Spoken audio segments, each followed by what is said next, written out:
What's cracking, yo? Welcome back to Boo TV. Appreciate you for stopping in. Like, comment, subscribe, hit the bell, stay notified, and let's get into the topic for today.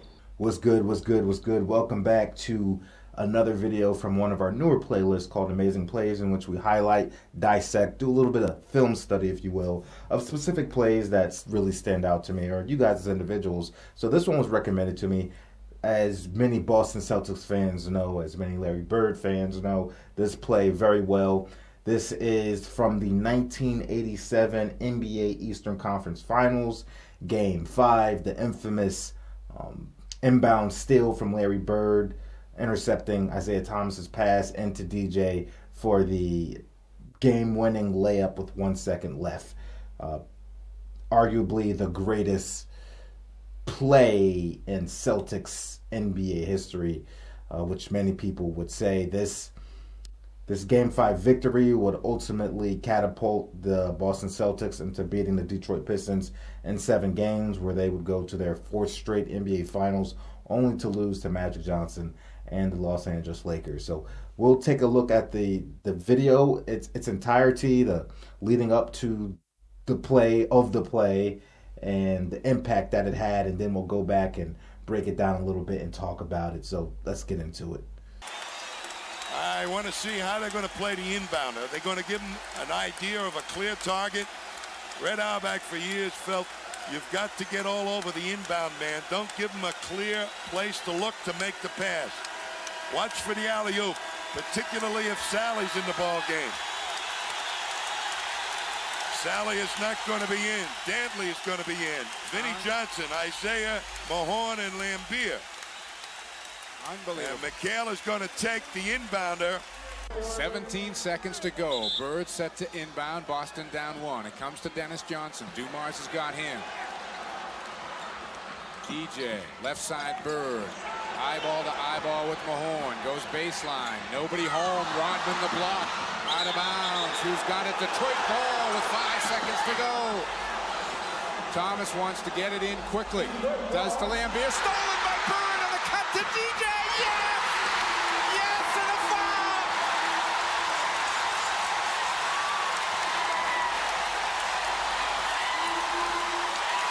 Unbelievable!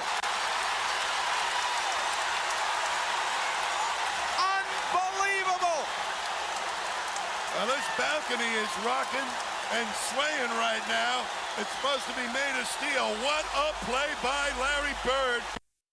All right, now let's get into the video breakdown and really try to look at this from more angles now that I got the power of time in my hands with the time stone. All right, sorry, I'm a nerd. Leave me alone. All right, so inbounds play here. So real time, I noticed that the play, I'm assuming this was the initial play, because the minute the ball got inbounded, it didn't seem like they were scrambling or going to any, option B, option C. I think the whole idea was to get Larry in the ISO situation, because the minute Larry gets the ball back, all the players justified to one side of the court to take the defenders out and clear lane for Larry to go one-on-one with his defender. So as we see here, out to DJ, right? DJ comes around center court. Larry looks like he's almost going to set a screen or cut right down to the middle. Switches direction quickly. DJ over to Bird. Now DJ runs all the way to the opposite side of the court to bring his man over, as well as everybody else. Now you see right here, Larry's like, all right, I'm in an ISO situation. If I can create space for a jumper, I can do that, or blow by my defender, and I should have a easy look at the basket. Hopefully the help defense doesn't come till too late, and I can get a decent look at a layup or maybe a floater or something like that. But I need my teammates to keep their defenders outside the paint. Now, Bill Lambert's big ass right there. He's really not going to drift too far out the paint. That's where Bill Lambert is comfortable. So he's going to kind of float and be there ready to give help defense as well as the other players. So there you go. Players kind of mixing it up. Larry makes his strong drive left, tilts his shoulder a little bit to start to lean in and change direction as he gets closer to the baseline there. Now you can already see how they're not playing no games with Bird. They are not going to let him go ISO all the way to the basket. So before he even gets to the box, bro, he's about a step or two inside the three-point line, and they are already rushing to give help defense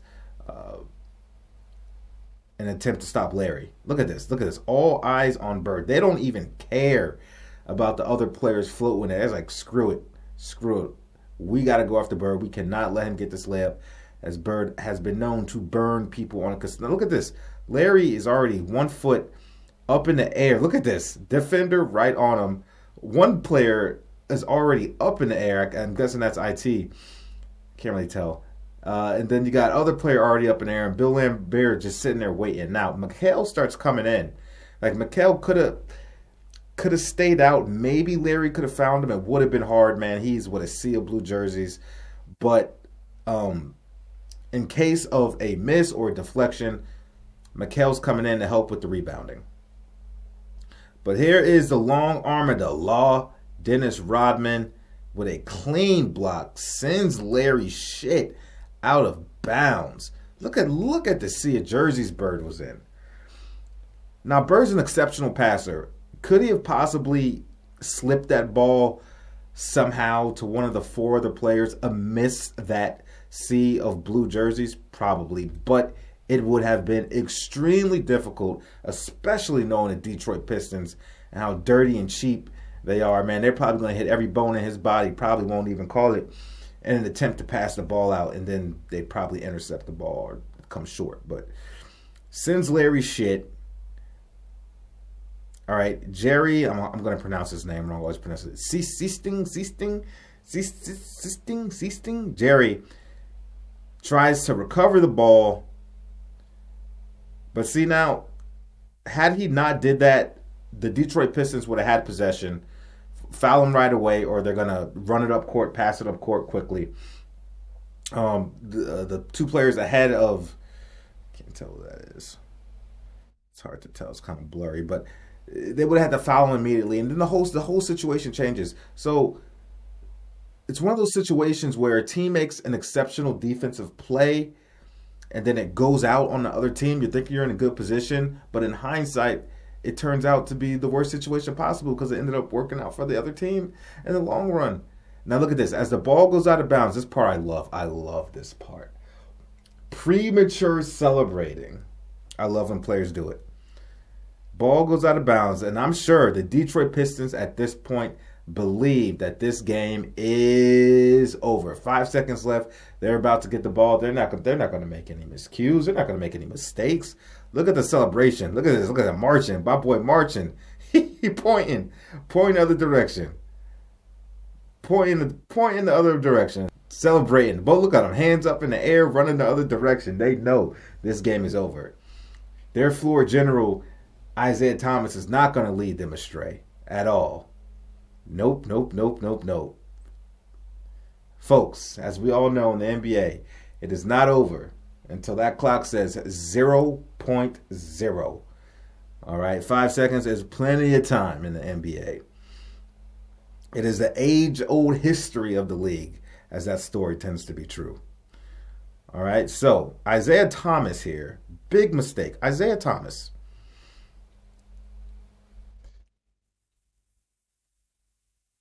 goes completely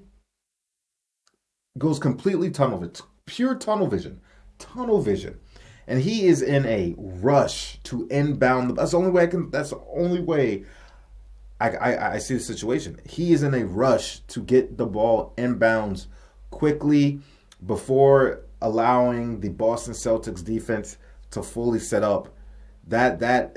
He did not have to rush this pass, and it's complete tunnel vision.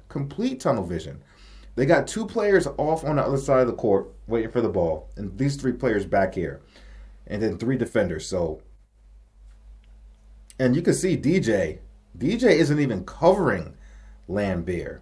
Laimbeer is all by himself. Now, I don't know if that was part of the plan. I'm sure there is no plan at this point. Players are kind of just scrambling as Isaiah Thomas is looking to make a quick inbounds pass, so you kind of got to read and react in the situation.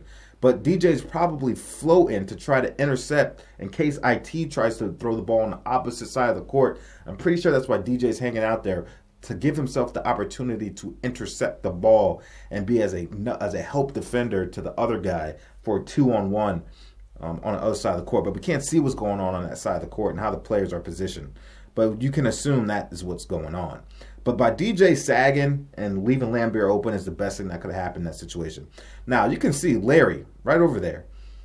The intelligent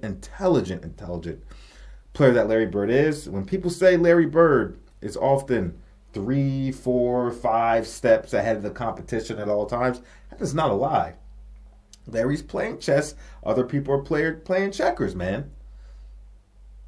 That's just if there's too much evidence out there of Larry Bird just doing stuff like this, mind games, man, even on other greats, right? So look at this. All Isaiah did at this moment is raise the ball over his head. Now, Isaiah Thomas, Larry probably saw this too. Complete tunnel vision. Not looking anywhere else, not surveying the rest of the floor. All he sees is the open Bill Laimbeer, tunnel vision. I'm going to pass it to Bill Laimbeer. Larry Bird, before the ball even releases IT's hand, Bird is already on a mad dash to intercept. Look at that long-ass stride Bird got right there. Long-ass. So Bird said, I see what Isaiah's doing. He's already in his motion. He has tunnel vision. He doesn't think I'm going to cover this ground. Common misconception about Larry Bird. Was Larry Bird the most athletic person in the world? No. Did he run the fastest? No. But did that mean he was absolutely slow? No. Bird was deceptively quick. And if you watch Bird in a fast break with them long-ass legs at 6'10", that dude was usually dashing down, especially on fast breaks. But deceptively quick, excuse me. So even Isaiah, even if he saw Bird there, he's probably like, ain't no way in hell Bird's going to cover that distance by the time I can pass the ball to the open man. Larry Bird's not that fast, so a lot of people tend to think, mistaken as they are. So Bird on a mad dash, long ass stride. Now the ball is just now out of his hand. Bird is already on his second step, damn near. Boom! Look at that stride. Look at that. Already covered half the distance.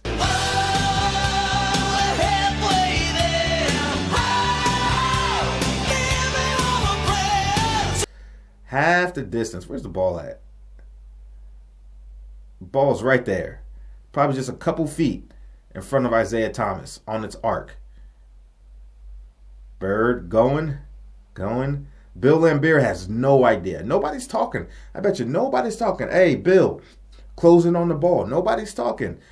And if Isaiah is in fact tunnel vision, he still doesn't even see Bird at this point. He's probably just still focused on that one-way direct line of sight between him and Laimbeer with the ball in between. But Bird sees what's going on. Shout out to Larry Bird. Look at this. Look at this. Smart move by Bird here. Instead of running all the way up, he leaps forward ahead of time to give him that momentum, outstretches his arms to ensure that he gets to that ball before Bill Laimbeer does. That lunging movement is everything. Get your body, or some part of your body, in front of that ball as quickly as possible for the interception. Frame. Interception. Now, one of the most impressive things about this play here by Bird is his ability, all that momentum. Look at this. That is a mad dash and a lunge at the basketball, carrying him towards the baseline out of bounds, and to be able to intercept the ball in a manner that gives him the ability to get possession of the ball while also halting his momentum and avoiding running out of bounds and maintaining his balance is exceptional. Just that is so hard to do, especially for somebody at Larry's height, 6'10", to be able to stop on a dime, more or less stop on a dime or slow your momentum while gathering the ball. It's exceptional. And to turn, look how close he is to that damn stripe. And his knowingness to turn without stepping out of bounds. The ref is right there. He sees everything. Without stepping out of bounds is absurd. And here you can see he's on his tippy toes there. what appears to be his tippy toes, so that he makes sure his heels, the back of his feet, don't step on that line. The great players know that. Now, as this is happening, DJ and Larry Bird are often said to always be on the same page. They don't even have to speak words to each other. It's like they speak to each other telepathically, just brain signals. They're on one accord. We've seen it happen so many times. You watch those Celtics highlights of DJ and Bird, and not many words are said, but they read each other well. And the crazy thing is, now let's watch DJ during this instance. Let's watch DJ as all this is unraveling. At which point Bird intercepts there. DJ already knows. He already knows. He's already going towards the basket. Look at this. Look at this. No time wasted. I'm cutting to the basket.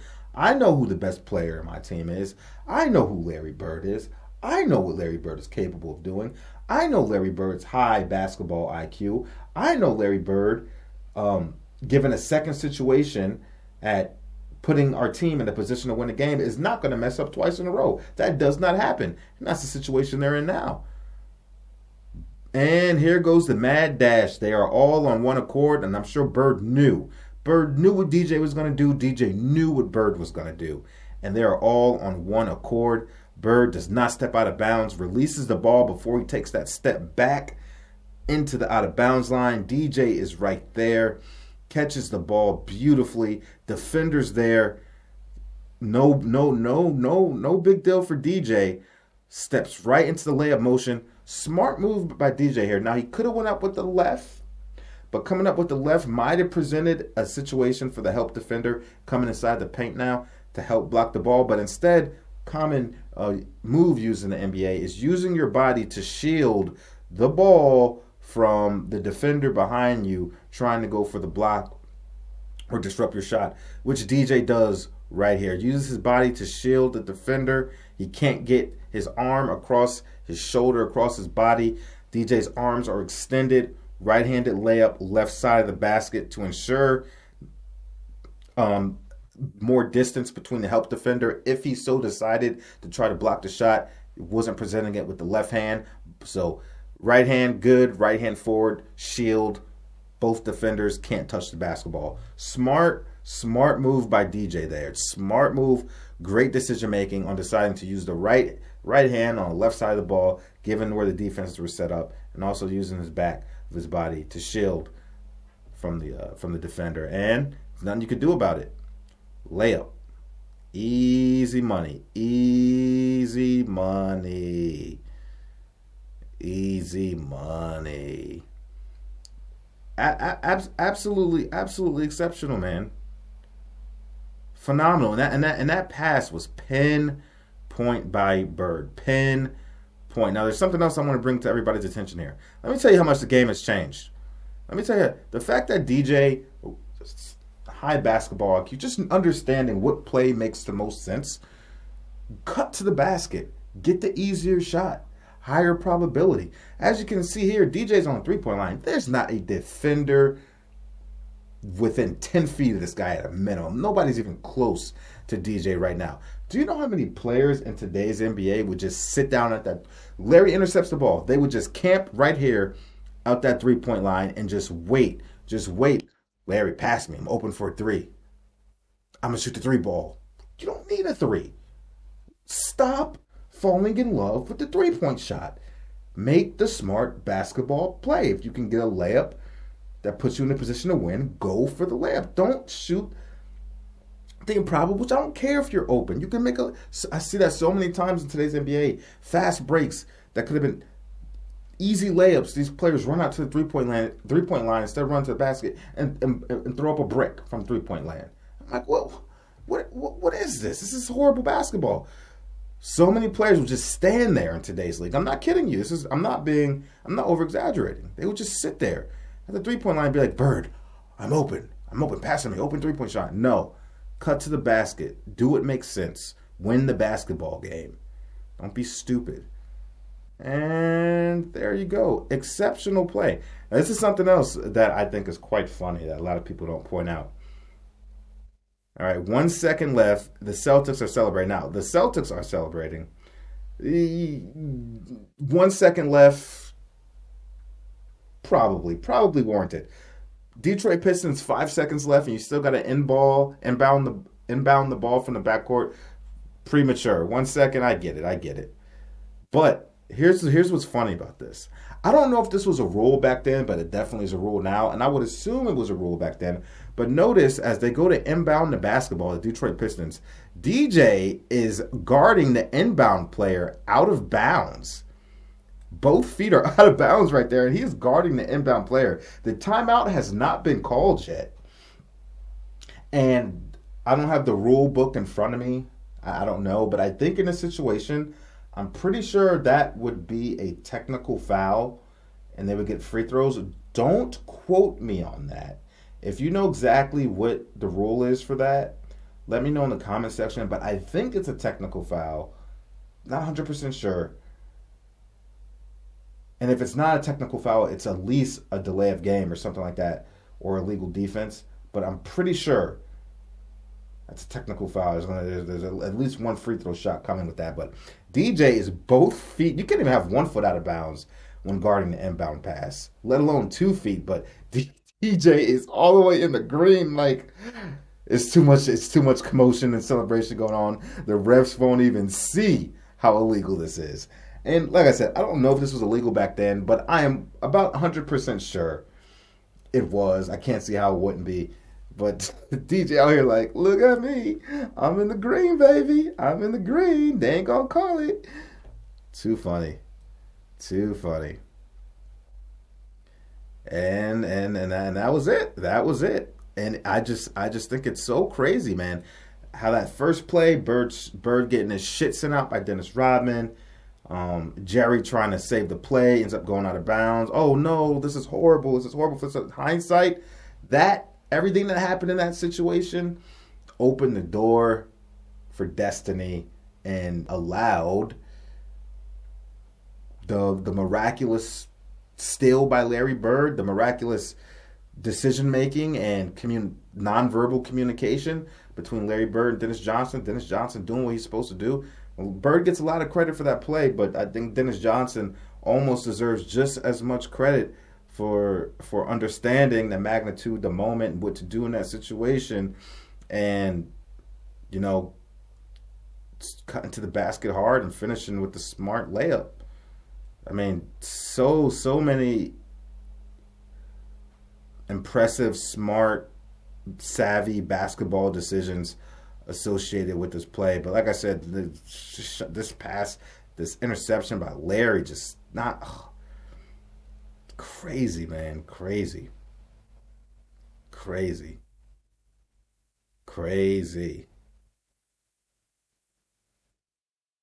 And honestly, Jerry, even if he wanted to, he could have cut really hard. It's right here. Jerry could even just cut boom hard, super sprint. But he would have been really close to Laimbeer, and could have been, even if he would have cut hard, there's a higher probability of Laimbeer turning around and sending that shot as opposed to the distance Laimbeer would have had to cover with DJ. So I think it all worked out like it was supposed to. But yeah, man, absolutely incredible play. If Laimbeer would have had the knowledge to do that. But yeah, I love how Laimbeer, after the shot goes in, collides with Mikal right there. Oh, man. I wonder how Isaiah Thomas felt in that situation.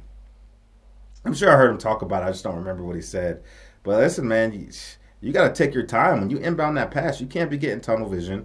You can't be underestimating players, especially players great as Larry Bird. You got to survey the floor. You have enough seconds to make a good decision. Now, I don't know if they had any more timeouts left. I can't remember if they said anything. And if you got to call another timeout, call another timeout if you have it. But that tunnel vision, if he would have been surveying the floor appropriately, he would have saw Bird coming in the minute he hoisted that ball above his head. But yeah, man, absolutely phenomenal play there. We've seen it 100 times, but I just love breaking this stuff down. If I missed anything in this breakdown, please let me know in the comment section what you observed. I would love to hear your opinion. You guys always add, stuff that I might have glanced over, didn't really pay too much attention to, missed. So we'd love to hear your opinion. And I appreciate you guys. Thanks for stopping in, and I'll catch you on the next one. We out, baby.